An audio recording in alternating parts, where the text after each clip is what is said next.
Et salut à tous, j'espère que vous allez bien. Aujourd'hui, je vous retrouve dans une nouvelle vidéo qui m'a été inspirée par Babelio, parce que si vous ne le savez pas, en plus de poster toutes les semaines sur Instagram, je poste sur Babelio, Booknode, Goodreads et Glyph, donc l'application de téléphone. Et Goodreads, mes articles sont en anglais. Je sais qu'il y en a beaucoup qui ne traduisent pas et qui postent directement en français. Moi, je me dis que ça m'entraîne mon anglais. C'est pas plus mal, ça m'entraîne aussi à traduire tout simplement. Donc c'est pour ça que je poste en anglais sur Goodreads. Bref, donc ce tag m'a été inspiré aujourd'hui par le tag île déserte, enfin c'est comme ça que je l'appelle. Alors la façon dont il l'exprime, c'est livre pour une île déserte, : exposez vos 6 livres préférés. En gros, l'autre jour, je sais plus quand exactement, je me suis rendue sur mon profil Babelio et parce que je venais d'avoir un badge, je sais plus quel badge j'ai eu, enfin bref. Et en fait, en scrollant un petit peu sur ma page, je me suis rendu compte que vous pouviez rentrer des livres manuellement pour répondre à des espèces de petits challenges ou des petits tags. Et l'un d'entre eux, c'est donc le tag de l'île déserte, donc livre pour une île déserte, exposez vos 6 livres préférés. Alors moi, je me suis posé une question, parce que j'ai un petit peu approfondi ce challenge, vous voyez. Je me dis, ok, donc exposez vos 6 livres préférés. Le truc, c'est que quand tu vas sur une île déserte, est-ce que tu y vas par ta propre volonté ? Ou alors est-ce que c'est parce que t'as eu un accident de bateau ou t'es naufragé ou voilà. Donc du coup c'est pour ça que dans ce tag, les réponses que je donne, c'est à la fois mes livres préférés, enfin 5 sur 6 c'est mes livres préférés. Le dernier, j'avoue que j'ai hésité entre deux, mais vous allez comprendre pourquoi, parce que je me suis dit, si t'es échoué sur une île déserte, il faut avoir des livres suffisamment conséquents ou gros pour attendre les secours ou pour attendre de repartir pour t'occuper, enfin voilà quoi. Donc c'est pour ça que la majorité des livres que j'ai choisis aujourd'hui, ce sont des livres avec un univers et une histoire suffisamment poussée et complexe pour tenir sur une île déserte, quoi. Alors bien évidemment, c'est à la fois des livres un minimum complexes et bien sûr des livres que j'adore. Du coup, c'est l'occasion aussi de vous présenter des bouquins qui sont vraiment trop bien. Donc bref, peut-être que vous les connaissez. N'hésitez pas du coup à me dire en commentaire quels sont les 6 livres que vous auriez choisis vous pour ce challenge et si vous connaissez un des livres dont je vous parle. Alors le premier que j'aurais pris sur une île déserte, c'est Le Faiseur de rêves de Lynn Taylor. C'est toute ma vie ce truc, j'ai adoré, donc c'est une duologie, il y a La Muse des cauchemars, c'est le tome 2. Et en gros, si vous voulez un résumé rapide, c'est l'histoire d'un garçon qui est apprenti bibliothécaire je crois, qui s'appelle Laszlo, et en fait il arrête pas de rêver d'une bibliothèque ou d'une ville, non je crois que c'est une ville un peu mystique dans le désert, où son destin s'accomplirait en fait, et son rêve c'est de quitter la bibliothèque dans laquelle il travaille, parce qu'il en a marre de son quotidien, il a juste envie de vivre des aventures. Et un jour, il y a une délégation de ce village-là, de ce village dans le désert, qui est dit, d'ailleurs, soit dit en passant, ce village est censé avoir disparu. Il a disparu de tous les livres, personne n'en parle, en gros comme si le village avait disparu ou avait été décimé du jour au lendemain, ou alors qu'il avait été caché volontairement des yeux des humains, etc. Enfin bref, il y a un gros mystère qui entoure ce village. Et en gros, un jour, il y a une délégation de ce village qui va arriver dans la ville de Laszlo, et Laszlo va les accompagner pour aller vers cette espèce de... C'est pas une bibliothèque, mais c'est une espèce de cité un peu bizarre. Et en fait, leur problème, c'est que au-dessus de leur ville se trouve un ange gigantesque, mais un ange, vraiment un ange, un humanoïde avec des ailes, donc un ange, au-dessus de leur ville, et qui leur coupe le soleil. Et du coup, leur problème, c'est de savoir qui a mis cet ange au-dessus de leur ville et comment l'enlever, etc. C'est un peu de la science-fiction, je pourrais dire ça comme ça, je pense, sans vouloir vous spoil outre mesure. Il y a un peu de science-fiction, il y a de la fantasy, il y a de l'aventure, enfin c'est hyper bien quoi. J'espère ne pas trop vous avoir spoil en donnant ce résumé. Mais c'est... Oui, effectivement, je pense que ce serait le premier livre que je prendrais sur une île déserte. Alors par contre, loin de moi l'idée ou la volonté de tricher dans ce challenge, mais je me dis, à partir du moment où tu prends le tome 1, est-ce que ça compte si tu prends le tome 2 avec toi? Bon, après c'est vrai que c'est un autre livre, mais quoi qu'il en soit, c'est vrai que le tome 1, en fait, je me dis... C'est vrai que quand il y a eu La Muse des cauchemars qui est sortie, je crois que quand j'ai fini de lire le 1, le 2 était déjà sorti. Mais si on m'avait pas dit qu'il y avait un 2, je pense que je me serais dit c'est un one-shot en fait. Parce que la fin... Totoro vous dit bonjour, au passage. Comme d'hab, en fait, il vient souvent dans mes vidéos. Je me dis, s'il n'y avait pas eu tome 2, ça m'aurait pas étonné de finir là-dessus sur le tome 1, même s'il y a quand même énormément de suspense et qui méritait une suite, bien évidemment. Le deuxième bouquin que j'aurais pris avec moi, c'est La voleuse des toits de Laure d'Argelos. Alors pour la petite histoire, c'est un service presse que j'ai reçu du coup le jour de sa sortie. L'auteur proposait de l'envoyer aux blogueurs littéraires sur Instagram et tout, qui voulaient faire un article dessus ou une vidéo et tout. Et j'ai surkiffé parce que je suivais ce qu'elle faisait et c'était vraiment génial. Donc, véritable pilier de la société, les règles écarlates ont prohibé toute forme d'expression. L'art, la littérature et la musique n'existent plus. Chaque jour, la milice multiplie les exécutions pour asseoir l'autorité du régime. Dans ce monde totalitaire, Éléonore Ehrenstein, une jeune aristocrate, s'élève contre l'ordre établi. Demoiselle respectable le jour et voleuse la nuit, elle espère rejoindre la rébellion pour renverser le gouvernement. Hélas, la voilà brusquement fiancée à l'un des hommes les plus puissants du royaume. Qui est donc Elias Dobré, cet être impénétrable qui semble viser le pouvoir absolu? Un étrange secret ne tarde pas à ressurgir du passé, un mystère qui entoure une toile peinte un demi-siècle plus tôt.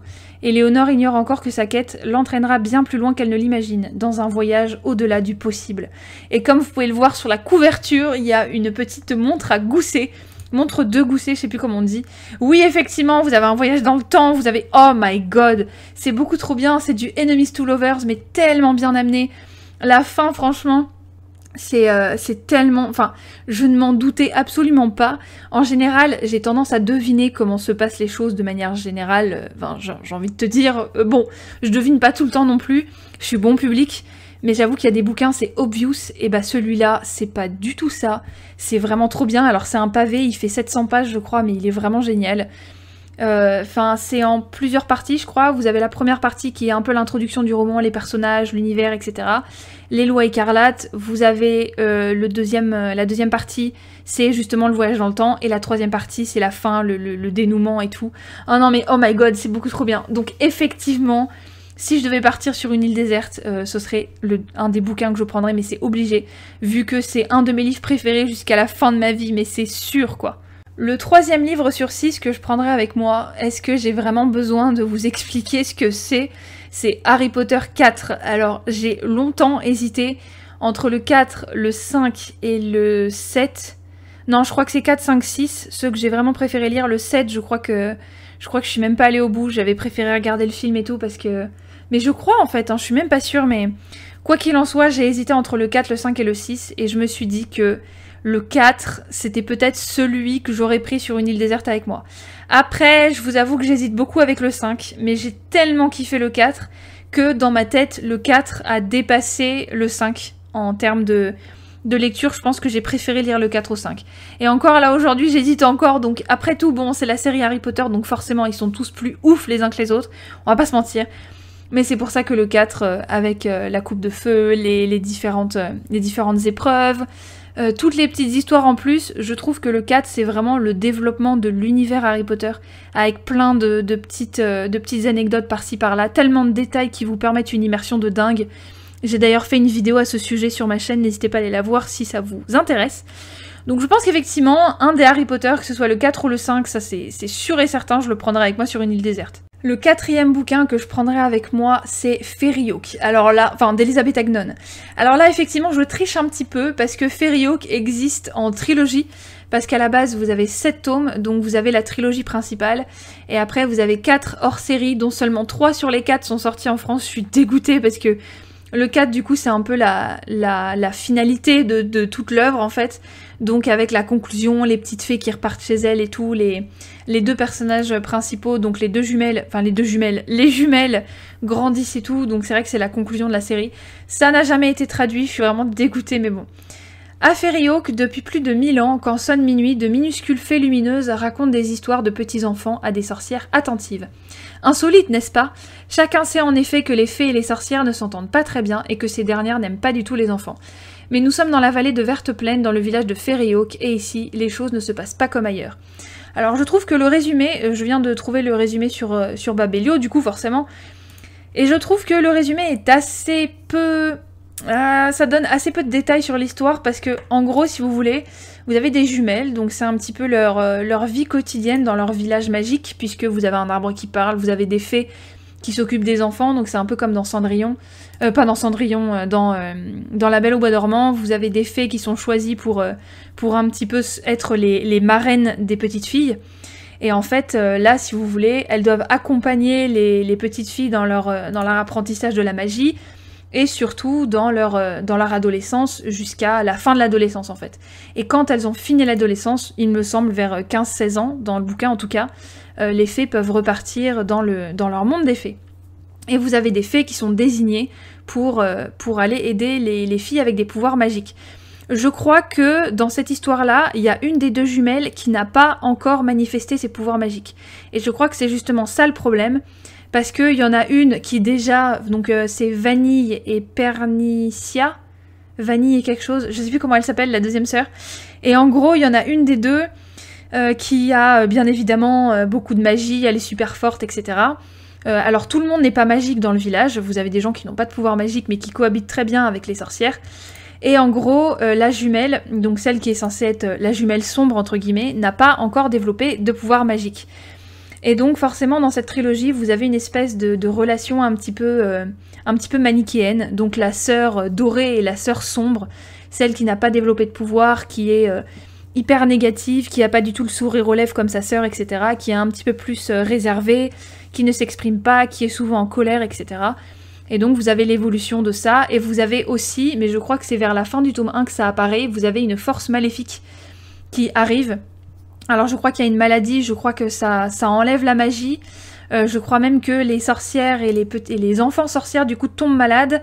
La fée, je crois aussi qu'elle tombe malade dans le 2, enfin je sais plus exactement ce qui se passe, mais en gros vous avez une force maléfique qui arrive, on ne sait pas d'où cette force vient, et donc forcément il y a toute une histoire avec la relation entre les jumelles, avec, comme je vous l'ai dit, c'est hyper manichéen, mais c'est très classique, mais ça marche en même temps, de la sœur sombre et la sœur de lumière, quoi. Voilà. Et c'est tout un traité sur l'amour, et bien évidemment c'est de la magie, avec des fées, avec... Enfin voilà, c'est un roman jeunesse qui passe très très bien, et c'est tellement génial, j'ai adoré. Et puis pour ceux qui ne connaissent pas Elisabeth Agnon, c'est elle aussi, la déesse, la divinité qui a écrit la série Witch, donc qui est rééditée aux éditions Yen Press en anglais uniquement, en graphic novels aux États-Unis. Will, Irma, Tarani, Cornelia et Aileen, et chacune a un élément, etc. Si vous connaissez pas, bon, je pense que vous en avez quand même entendu parler, et donc forcément, c'est elle qui a écrit cette autre série-là. J'ai hésité, mais j'avoue qu'en termes de taille, Fairy Oak est beaucoup plus comasse quand même en termes de nombre de pages. Surtout la trilogie, enfin il y a 400 pages par tome, donc ça fait à peu près un peu plus de 1000 pages. Je crois que ça fait pas exactement 1200, ça fait 1100 pages. Du coup, effectivement, sur une île déserte, c'est parfait, quoi. Donc, après, même s'il faut pas tricher, ça fait quand même 400 pages. Alors que les graphic novels de Witch, elles en font à peu près 150-200, quoi. Non, même 250, je dirais. Donc, c'est sûr que sur une île déserte, ça se lit un petit peu plus vite, quoi. Le 5e bouquin que j'aurais pris avec moi, c'est bien évidemment La couleur du mensonge de Erin Beatty. C'est hyper phare pour tous ceux qui adorent le Enemies to Lovers et tout, c'est vraiment trop bien. Donc si vous voulez un résumé, c'est à Demora, ce sont les entremetteuses qui font et défont les unions, et façonnent ainsi le paysage amoureux et politique du royaume. Sage Fowler, 16 ans, n'a rien du parti idéal, indisciplinée et rebelle, c'est de surcroît une bâtarde. Pourtant, son oncle parvient à lui obtenir un rendez-vous chez l'une des marieuses les plus réputées du pays, sa seule chance de trouver sa place dans la bonne société. Mais une surprise de taille l'attend, son franc-parler et sa vivacité d'esprit ne lui obtiennent pas un beau mariage, mais au contraire un apprentissage auprès de l'entremetteuse. Or, la guerre menace. C'est donc escorté par une troupe de soldats aguerris que Sage devra traverser le pays en compagnie des plus beaux partis de la région pour rallier la capitale et assister à l'événement matrimonial le plus attendu de ces 5 dernières années. Mais en chemin, l'un des soldats lui propose d'aider l'armée en espionnant pour son compte. Donc vous l'aurez compris, la nénette, il y a du Enemies to Lovers, c'est hyper phare chez ceux qui adorent ça, je pense que c'est le premier Enemies to Lovers que j'ai lu, si je me trompe pas bien évidemment, puisque j'en ai lu plein d'autres, forcément j'adore ça. Et va y avoir donc de l'espionnage, comme on vous lit dans le résumé, elle va soi-disant, enfin normalement, officiellement, elle est censée aider les gens à se mettre en couple et à se marier, alors qu'en fait elle va agir comme une espionne, et c'est trop bien, et il y a 3 tomes, c'est juste... Je vous en dis pas plus parce que j'ai failli vous dire un truc de plus sur le fait que ce soit une espionne. Je pense que je vais me taire parce que il y a beaucoup de choses qui se passent dans le 2 et dans le 3 à ce sujet, c'est vraiment beaucoup trop bien. Erin Beatty, Elle a écrit récemment, elle a publié aussi un autre bouquin qui s'appelle De lune et de sang, qui est sorti là en janvier 2023. Alors c'est pas du tout la même chose, hein. Là pour le coup c'est un peu plus glauque, c'est un peu un remake de Jack l'Éventreur. On n'est pas du tout dans le même délire que La couleur du mensonge. Mais honnêtement, si j'ai une trilogie à vous recommander, ce serait celle-ci. Et donc forcément, comme ça fait partie de mes livres préférés, je le prendrai direct sur une île déserte. Et le 6e et dernier bouquin que j'aurais pris sur une île déserte, alors là pour le coup, j'ai longuement hésité entre ces deux bouquins-là. Il y en a un qui est très gros, qui pourrait effectivement aller avec ce challenge, mais en même temps, ça fait pas partie de mes livres préférés, ça fait partie de mes livres coup de cœur, mais est-ce de là à dire que c'est un de mes préférés, je sais pas. Donc le premier bouquin avec lequel j'hésite, c'est Fablehaven de Brandon Mull, qui fait à peu près 350 pages. Depuis des siècles, les créatures fantastiques les plus extraordinaires se cachent dans un refuge secret à l'abri du monde moderne. Ce sanctuaire s'appelle Fablehaven. Kendra et Seth ignorent tout de ce lieu magique dont leur grand-père est pourtant le gardien. Un jour, ils découvrent l'incroyable vérité, la forêt qui les entoure est peuplée d'êtres fabuleux, fées, géants, sorcières, monstres, ogres, satyres, naïades, etc. Aujourd'hui, l'avenir de Fablehaven est menacé par l'avènement de puissances maléfiques. Ainsi commence le combat des deux enfants contre le mal pour protéger Fablehaven de la destruction, sauver leur famille et rester en vie. Donc ça, effectivement, j'avoue que j'hésite avec celui-là, parce que j'avoue que c'est un de mes livres préférés. Alors je vais chercher le résumé du deuxième, même si je pense que vous allez peut-être m'en vouloir d'hésiter entre ces deux-là, parce que pour vous, je pense qu'il n'y a pas d'hésitation à avoir, mais pour moi, effectivement, il y en a une. Celui-là, ça fait partie de mes livres préférés, donc il y a 5 tomes. C'est hyper bien, c'est pas aussi manichéen qu'on peut le penser en lisant le résumé. Et j'hésite entre celui-là et Six of Crows de Leigh Bardugo, donc qui fait pour le coup 580 pages. Sélectionné parmi les 100 meilleurs romans de fantasy de tous les temps par Time Magazine, prochainement sur Netflix. Alors je ne sais pas quand est-ce qu'a été écrit ce résumé, mais la saison 1 est déjà sortie. Et à l'heure à laquelle je fais cette vidéo, la saison 2 n'est pas encore sortie, ça sort dans 2 jours. Mais à l'heure à laquelle vous verrez cette vidéo, du coup vous-même, la série sera déjà... Enfin la saison 2 sera déjà sortie, alors peut-être qu'ils vont faire un épisode par semaine comme ils avaient fait pour la saison 1. En tout cas, enfin, je dis ça, mais moi j'avais tout vu d'un coup, parce que justement j'avais attendu que tout sorte. Donc bon, mais c'était une bonne idée, parce qu'au final j'ai pu tout voir d'un coup. Donc en gros, si vous voulez, vous avez 6 personnages principaux, donc vous avez Kaz, un voleur exceptionnel surnommé Dirty Hands, une espionne, Inej, défiant les lois de la gravité, un figure des beaux quartiers, un tireur d'élite accro au jeu, un soldat assoiffé de vengeance, une Grisha au pouvoir exceptionnel. Donc Willan pour le fugueur, le tireur d'élite c'est Jesper, Mathias c'est le soldat assoiffé de vengeance, et Nina, une Grisha au pouvoir exceptionnel. Ensemble, ils peuvent sauver leur monde de la destruction s'ils ne s'entretuent pas avant. Alors là, effectivement, on a affaire à un truc un petit peu plus dark dans les bas-fonds de... Alors je sais plus, ça s'appelle Ketterdam, je crois. C'est les bas-fonds de cette ville-là, donc vous avez des histoires de gangs, vous avez des vols, vous avez des meurtres, vous avez des tas de trucs un petit peu chelous comme ça. Et donc effectivement, ça fait suite à la trilogie Grisha, que j'ai largement préférée à Six of Crows. Même si Six of Crows c'est addictif, l'histoire est vachement bien quand même, on va pas se mentir, c'est vachement bien. Mais c'est pour ça que je vous dis que ça fait partie de mes coups de cœur, mais que ce n'est pas un de mes livres préférés, parce que l'ambiance est un petit peu trop dark à mon goût. Et surtout que... Je suis désolée, mais il y a un personnage que j'aime pas du tout, c'est Nina, la Grisha, là, au pouvoir exceptionnel, comme ils disent dans le résumé. Elle m'énerve, elle m'insupporte. Dans Six of Crows, je l'aime bien. Dans le 2, non, pas du tout. Et quand j'ai essayé de lire, comment ça s'appelle déjà, King of Scars, j'avoue que, donc, encore la suite, mais cette fois-ci, c'est sur Nikolai.